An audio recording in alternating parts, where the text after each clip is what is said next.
Hey, what's up? This is 36 Drew coming to you, N3O Clan representing. What we have here is live 1v1 commentary of the Hope Clan Tournament Finals.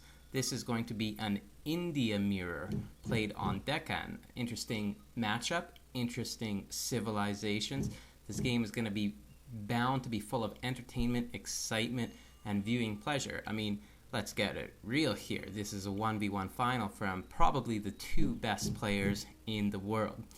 This game, I'm assuming, is played via Hamachi since underscore H2O, aka the Waterboy, aka Dr. House MD, is playing by the name Ryan.ManCL, and Flooky is, of course, just playing with his usual user tag. Now, this is going to be interesting to see what happens in this sorts of matchup. It's not particularly common, especially in this version of the fan patch, with India being more of a bottom tier civ. And also, this map, since it's not in the competitive map set, is not played as much as some of the other maps. So let's turn off Fog of War for a second and take a quick glimpse around the map. And it appears that the early hunts are relatively balanced, and of course in the center of the map there's 1, 2, 3, 4, 5 hunts. Now, should the players decide to abuse some aggro forts and gain some map control and take a large portion of those hunts, it'll be interesting to see how the other player fares with that, if the starvation factor comes into play and such. So we'll see here that Flooky here, it's interesting, he's perhaps going for a 10 out of 10 rush as indicated by his population space. Ryan, on the other hand, is actually going for the exact same strategy, it looks like. And there comes a forward villager, undoubtedly to start a forward wonder at this point in time. He's already got one quite a bit far forward. It'll be interesting to see what happens and what pans out. Let's turn Fog of War back on right now and take a look at their scouting patterns. So, of course, each player has their explorers, aka their elephants, separated, and they're going to look at all different parts of the map. The only treasure that's been gathered so far by Ryan has been a 20 coin treasure, so rather uninfluential at this point in time. Let's take a look at Fluky's, and I guess that chat will show for both since I am the observer here. Again, no treasures gathered by him. So this is going to be really quite interesting to see what happens. You can see, really, there's absolutely no idle town center time there, and there comes up the forward aggro by Flooky. This is going to be really interesting, and you can see that Ryan is going to try to harass him as much as possible and slow down that age up time, and he's already done so considerably, and there Ryan manages to get his aggro fort starting to build. This could spell trouble, and Flooky decides to go for a more southern position, of course, with him being in the 6 o'clock position and Ryan being in the 12 o'clock position. This is going to be really interesting to see what happens here and to see how this game unfolds and develops with two prestigious, high-ranked players such as these. Let's go back to Ryan and take a look at what's going on at his side of things. During the transition, of course, he's heavy on wood, no surprise, and his first card is the Wood Trickle card, which of course is also going to send a villager. And this is almost basically a mirror at this point. Well, it is a mirror at this point, with the only difference being that I would say underscore H2O has a bit of an advantage because his aggro fort is in a superior position. He was able to utilize his elephants just superbly there to stop the forward aggro from Flooky. However, there are a fair amount of secure hunts in the base, and of course, with India not needing to gather food to train villagers, we shall see how that happens. Flooky has managed to gather 6 water buffalo here. That could prove to be a bit of a positive factor. Meanwhile, H2O has only gathered 2, so that is something that could be an advantage for Flooky. Perhaps that could compensate for the aggro fort being placed in the slightly worse position in his own base. And there we see a 100 food treasure being gathered. The only other treasure that's been gathered at this point is Flooky being able to see where all the gold mines are. At this point, I wouldn't consider that particularly advantageous, seeing as both players have the 5k coin inside their base. H2O, aka the Waterboy, is about 2/3 to the colonial age, and, well, Flooky, as it were, is about that close to the colonial age as well. However, he would have been able to get there about 5-10 seconds quicker had he been able to get that aggro fort up faster. Meanwhile, in the bottom right corner, Flooky's also gathering that 90 wood treasure. That's an absolutely great treasure for any player, and especially for an India player, just because their villagers require wood to train. And H2O has gathered the heavy food treasure, of course, as well. Meanwhile, that hunt is going to come in closer and closer, and it's going to be in the range of the Agra fort and should be easily protected. Now, also something to always look for on a map like this, where you can sometimes get serious treasures, like this 360 food gathered by or guarded by 5 delinquent thuggies. Maybe they came from Acer Gamer's neck of the woods. Thug life, man. Just teasing. Anyway, sometimes you can set off those treasures, and they can really absolutely destroy an Agra fort. Mother Nature does not like Agra forts, and I can't say I agree with you, Mother Nature. I don't blame you. Let's go take a look at Ryan's perspective at this point in time. Right now, he's sending civil servants, and he's continuing to scout heavily around Flooky's base right around the age of time. And they're right at 355. Boom, H2O ages up. Then 2-3 seconds later, boom, Flooky ages up. And there you see some Gurkhas start to be trained. And, of course, you have aged up with a couple of musketeer-type units, a.k.a. sepoys. Let's take a look without the fog of war here and see what's happening. Meanwhile, there's some treasure gathering going on. For a coin treasure on the 4 o'clock position on the map, it is worth 80 coin. That'll help the early spam. Flooky's gone for 600 wood first. And meanwhile, H2O, a.k.a. Waterboy, has gone for the wood trickle plus 1 villager. Almost the same cards, just a little bit different. H2O's is going to be less powerful in the beginning stages, but as the game goes on, that will pay off more. And Flooky's 600 wood card will be more useful in the beginning stages, but as the game goes on, that card will have paid off less.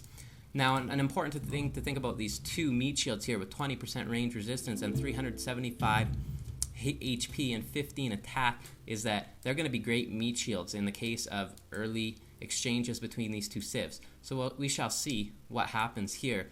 And, interesting.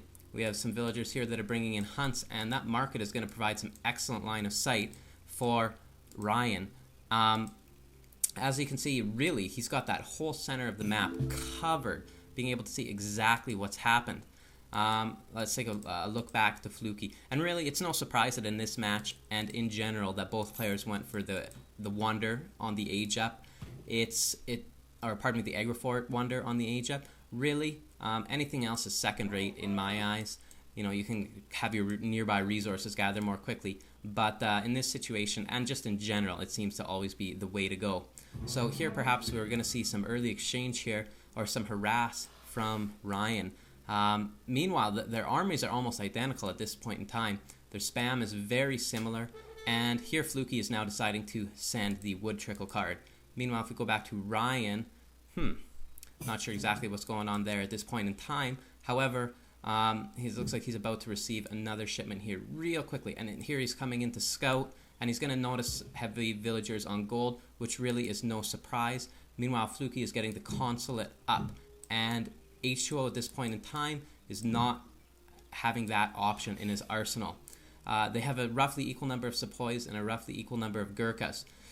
So if there is any early skirmishes or exchanges here, it's just basically going to be down to micro, down to unit positioning, down to agrifort abusing, down to cheesing, down to laming, down to just premium quality gameplay. So again, there comes the professional hunter's improvement. Just going to gather some food gathering upgrades. That's pretty standard gameplay for basically any civ, you know, getting the early market and such. Let's take a look at Flooky's build right here. He's got a stables up too. Interesting how he is utilizing that 600 wood versus what H2O is doing with that early wood. And here he's got some movement again. Meanwhile, Flooky is going to scout the 11 o'clock position, and we have some sours running around the east side of the map trying to stay out of line of sight. And Flooky's going to have absolutely no idea that this attack is heading his way at this point in time. So hopefully he's able to keep those villagers safely guarded, but we shall see. Meanwhile, he's going to scout the 11 o'clock position, moving closer to 12, and he's got some Zams training from his stables or his corral, whatever you'd like to call it. It's a little bit different when it's a TAD civ. So anyway, and here those units come. Now, let's take a look. He's going to get some important information, and he needs to pull back those villager, or he's going to lose it. Hello. Meanwhile, he's scouting at the front base, and he loses one villager there before pulling back. Not too bad. Could have been worse. Meanwhile, he's got some raids going on up at the front location of the base. And H2O right now is getting a consulate up, and he's sending the 300 export. Be interesting to see what he decides he's going to do with that export. Everyone's probably got an idea in their head. We shall see. Meanwhile, both players are able to keep villager production relatively constant at this point in time, and Flooky has some pretty good scouting going on right now, and there's the equalizer with the vills. For sure that villager is going to die. There's no pulling that back. Even though sours don't do a ton of damage to villagers, they only do 20. When you have 5 of them, that's 2 hits will kill a villager. In fact, 9 hits will kill a villager, or 10 at most, I believe, just due to the hand resistance calculation. So, again, he's going to try to run in and harass, and let's see if he gets another equalizer. The score is virtually identical at this point in time.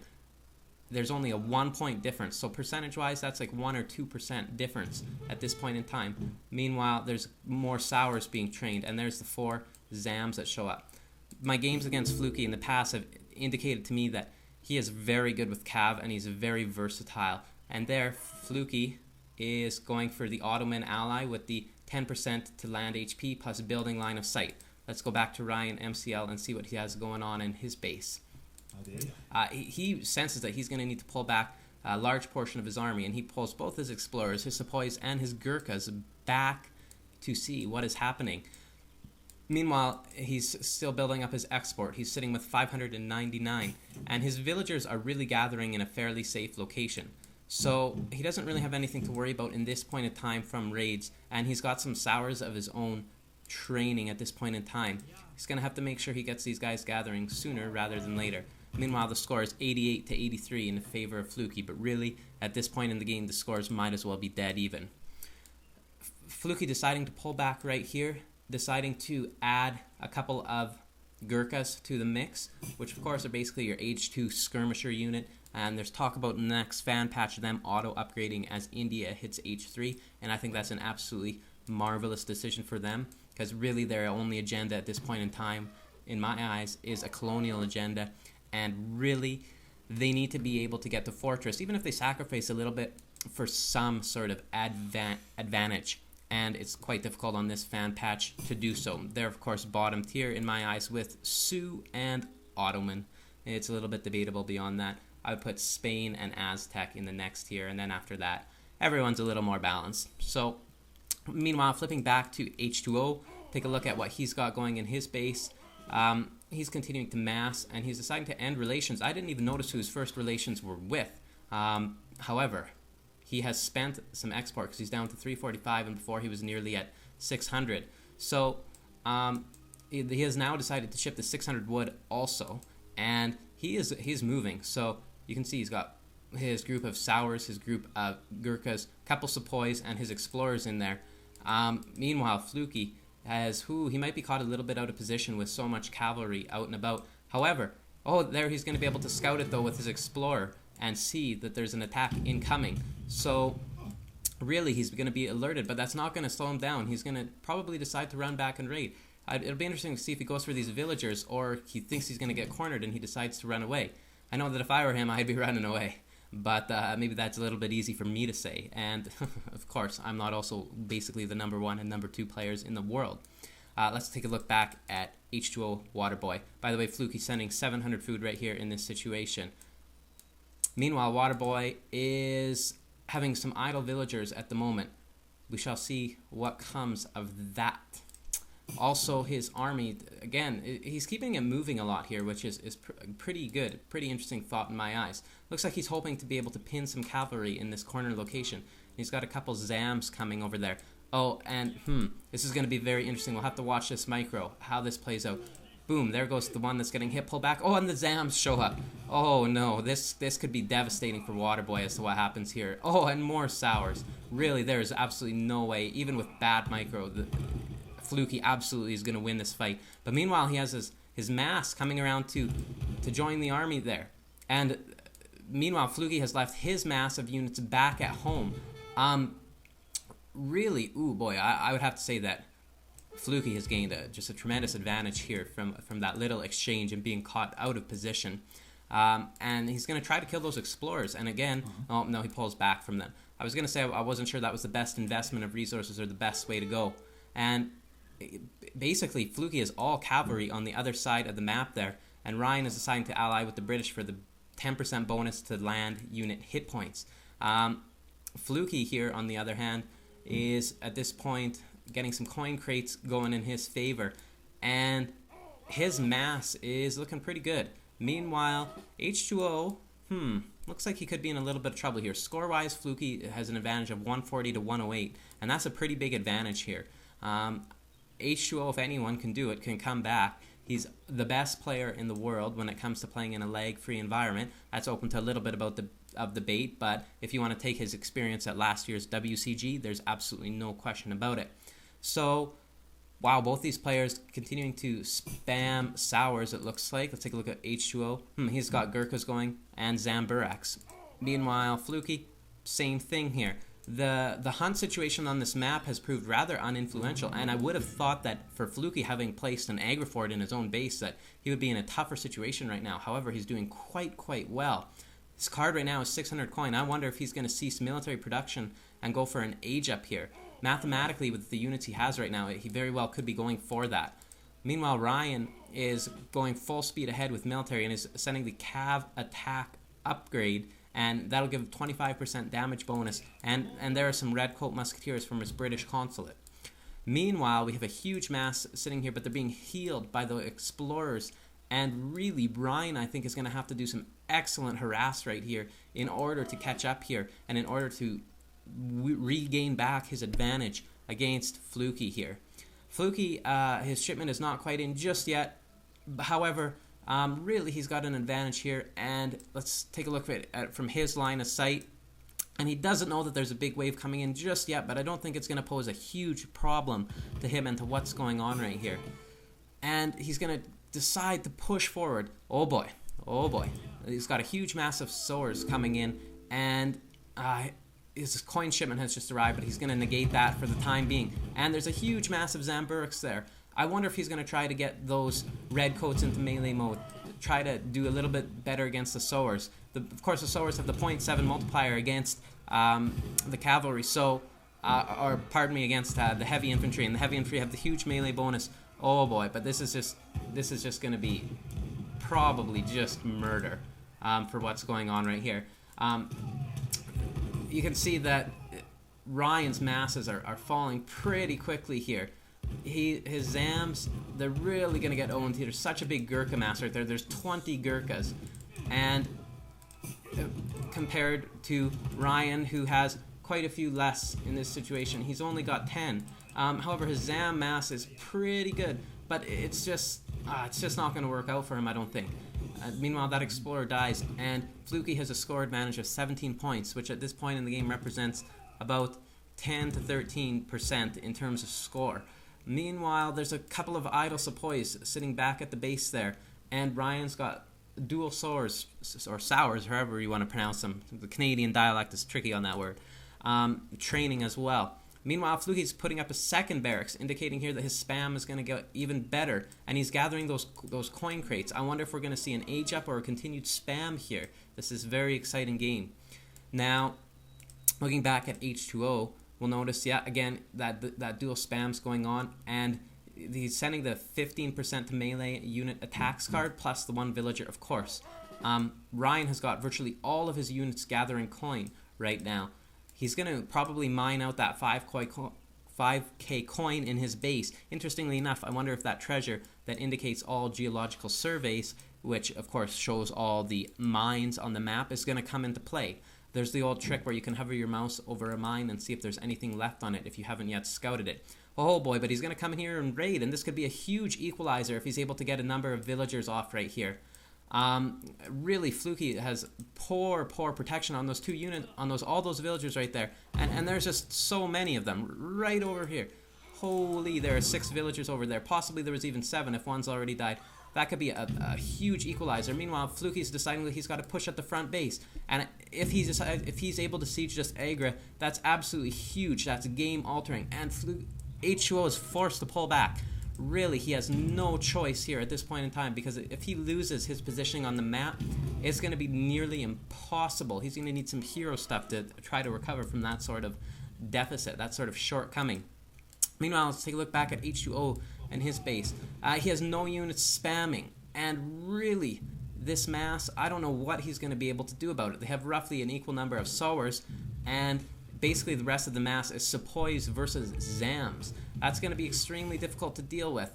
I just have to say that I think that right now, Flooky, that this is going to be GG coming up real quickly right here. And as soon as it is, we'll take a look at the post-game graphs, get some more information about what's happening. And look at this micro. Really, those sowers are having a difficult time getting forward to do anything to the Gurkhas. Meanwhile, the Zamburuks are firing from range. And actually, the micro here on Ryan's behalf is this is amazing. I don't understand. It's absolutely leveling off. Wow. Oh my. Oh my. This was fairly impressive. And if those 10 cavalry pop out, this is going to be huge. I would not have expected that outcome from that battle. Flooky just didn't have enough anti-cap, and his Agra is still standing. Oh, this is going to be absolutely devastating for Flooky. Oh boy, it seems so much that he had the advantage up to this point in the game, and that's what happens with the water boy. It's just amazing. Holy cow.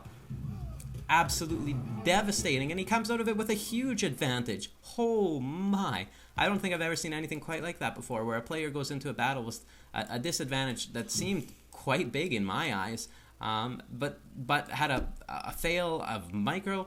Wow. Meanwhile, oh boy, those Zams are just going to get more beefed up, or those Sours are going to get more beefed up, and we're seeing continued H2 spam, and he gained so much experience from that. Even at the 14-minute mark of the game, he's able to add in a 700 food shipment to have dual shipments ready, and he's going to go immediately to the place that he needs to harass back here. And Flooky, oh boy, is in a tough situation. That was just, I cannot believe that advantage was lost. That was just so close. However, his Agra fort here ends up being in a conveniently good position. We shall see what happens. And hopefully he doesn't lose too many villagers. Right now, Flooky has 42, Ryan has 46. So pretty even terms in the words of villager production. And he's got 2 batches of Gurkhas that are about to pop out here. However, the score disadvantage is quite sizable, and there's a huge mass of cavalry up there. If they were to come and join this battle right here, this is going to be pretty decisive for H2O in my eyes. I'm not sure what he can do about something like this. Really, and he's also had to stretch himself to some pretty big lengths in terms of coin gathering and in terms of food gathering. If there were a couple of cavalry that were able to be out there harassing, they would totally be able to inflict some serious damage on the economy of Flooky, and even getting him garrisoned in his town center, or making him run away, being able to seriously mess with his macro. However, that is not the case. Flooky does not have the units to spare at this point in time. Meanwhile, going back to H2O, well, I saw a drop in score there, but instead he's got 2 batches of cav on the way. I thought he might be going for a third age agenda. However, we're not going to see that at this point in time. Meanwhile, the 2 explorers, of course, dead there. Flooky with some more villagers unprotected over on that side of the map. Oh boy, this has been a really interesting game so far to watch, and even funner to be part of the commentary. My guess is that this really, quite quickly, is going to unfold in one way or another, probably with H2O being on top. And right there, H2O is going for the age up. And Flooky, right now, is in a bit of a tough situation. He's sending his card now that's going to boost both his hand cavalry and his ranged cavalry. However, there is just a huge mass moving towards him, and his anti-cav is completely insufficient at this point in time. He's got 4 Zams. This is just going to be pure slaughter. There's going to be absolutely nothing he can do against this mass. These units are doing 28 times 2, 56 damage to infantry, and really, they don't cost a whole lot at 80 food and 80 gold. This is GG. This has simply been an amazing game. Certainly one of the more entertaining ones from the Hope Clan tournament so far. I have to say that I did not think the outcome was going to go this way. However, This is just what happens sometimes. These players, they'll just punish you when you make a mistake. Doesn't matter how big or how small, but Flooky, when he just had a few too many anti-cav right there, when we were battling just in the northeast location of the Agra Fort, it just, there was nothing he could do. So, meanwhile here, H2O is going Fortress, and this game is just about over. Really, he's got a huge advantage here over Flooky. Flooky here is in the third age. He has run out of gold, essentially. He's trying to tower up in the bottom right corner. As would anybody, he's just going to try to hold out for a minute here. This is a heavy cash tournament. Everybody wants a chance at the prize money. So, meanwhile, he's sending 22 villagers to a remote mine location. I don't even know if it'll let 22 gather on it with that positioning and just with how the mine design works in general. This is basically just delaying the inevitable at this point in time. You know, sometimes hero stuff does happen, so we need to be mindful of why Flooky is hanging around. And probably, boom, Ryan's going to hit age 3. I'm guessing that Flooky's just going to resign right now at this point in time. There's not a whole lot that I think that he can do here. He decides to throw out the red coat muskets from his consulate, basically like sepoys, not a whole lot different. And there, the playback is finished. Simply an amazing game. Great play from both players. Really, the game-deciding battle was fought right in this location, with the fact that Flooky didn't have enough anti-cav being basically the deciding factor, despite the fact he had the advantage up to that point in the game.